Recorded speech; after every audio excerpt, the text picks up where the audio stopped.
Seeing as it's taking a while for the Season 2 Beast Morphers Zords to come out, I thought I'd take us back in time to when Bandai America actually scored a point with the collectors. This is a look at the Power Rangers RPM High Octane Megazord. Here we have the Eagle Racer, which still sports a few bits of evidence of its former electronic past. And while not sporting nearly as much paint, it looks pretty good. Here we have the Bear ATV. Basically, it's a desert vehicle in the shape of a bear. It's considerably different from its Sentai counterpart, but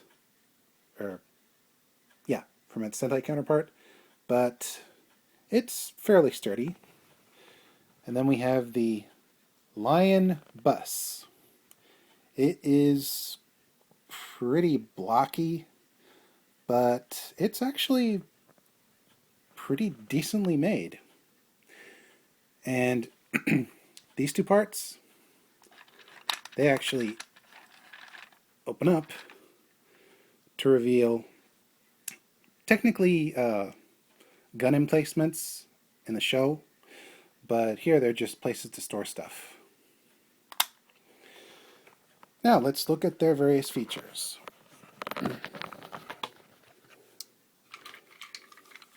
The Eagle actually has two modes. This one, and if you fold out these panels and fold down the fists,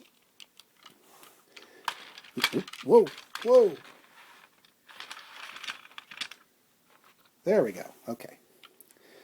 Fold down the panels and the fists, and you have Eagle mode, which happened on the show, but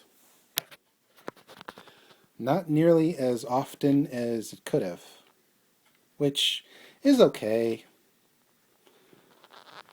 But the real show starts after you insert, where's the camera? This, the engine cell. Think microchip meets power coin. It powers their morphers, it powers their Zords, but unfortunately, while each Zord is supposed to come with one, only the red Zord got engine cell for this trio. And you load the cell by splitting it open and opening this back part and inserting the cell. Like so. Now, for the other two, technically this part should open in the back to load in the cell, but since they scaled down the bear, you just open up this part and it just sits in there. Now, some industrious collectors actually put rubber bands on the inside that don't hinder the transformation and hold the cell nicely, but I'm not going to bother with that since there's really no need to. And the bear has its opening for a cell right here. The other one will come into play later.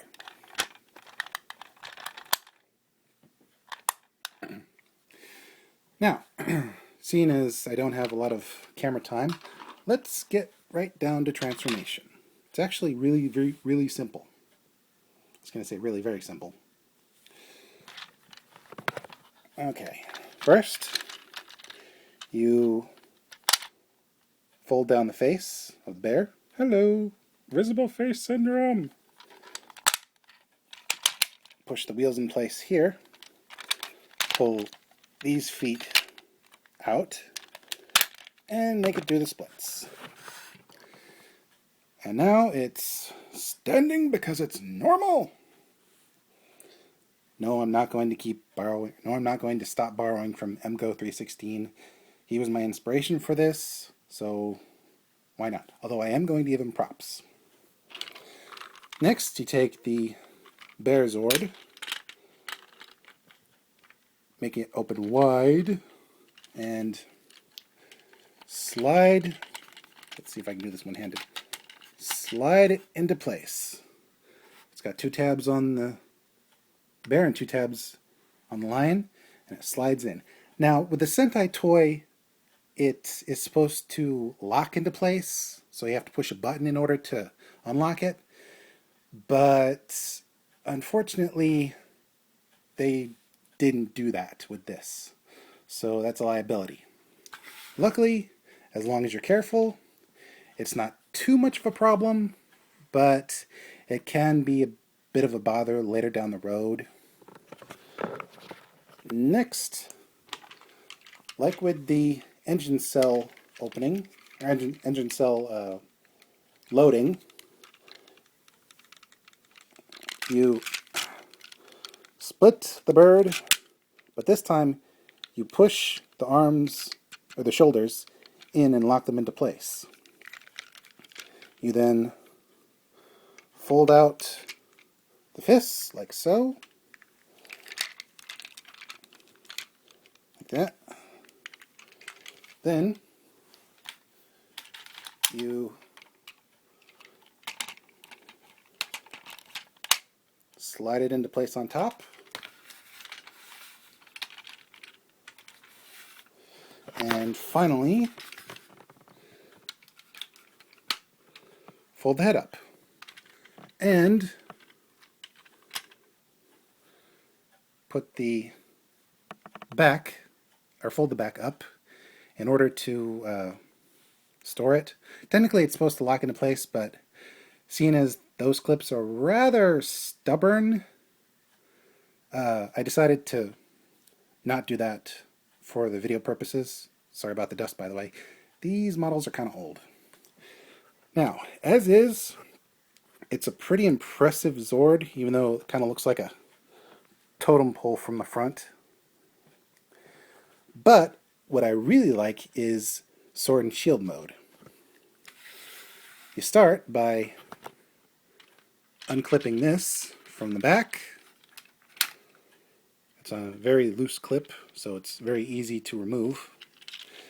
Then you take extreme close-up. Then you take the arm, fold it in, and you take these 2 holes, clip them into these 2 friction fits. See if I can do this on camera.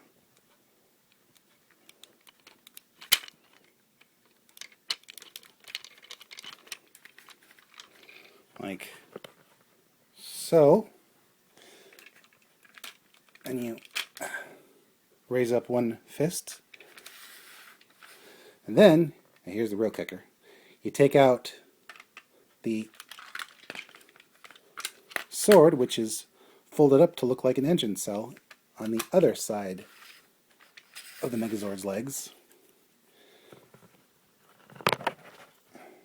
You, if I can get this to focus, split,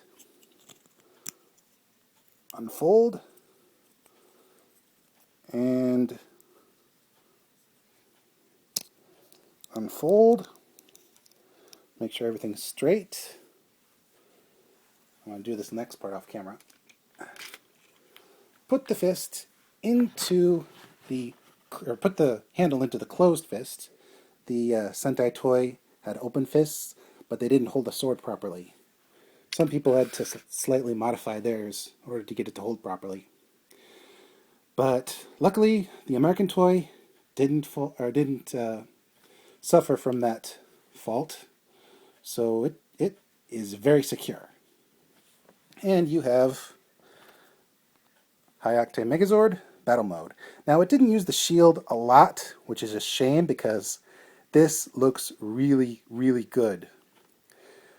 This shield looks like uh, a late medieval, early Renaissance type round shield that was held with arm straps rather than a center grip shield.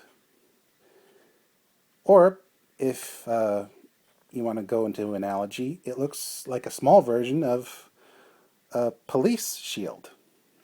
So while it doesn't cover the legs, I think you can infer that this particular shield is not designed for that kind of coverage, but it does look really striking when in conjunction with the shield or the sword.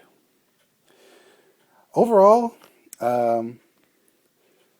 this Megazord is simple and its attack is kind of reminiscent of the Turbo Megazords, where it uses rear jets to shoot up to the enemy and then slash it.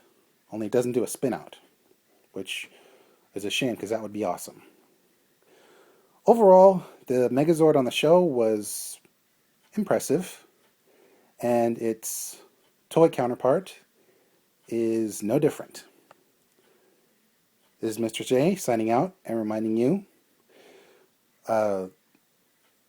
the Disney era of Power Rangers wasn't always perfect, but when they got a hit, they got a hit.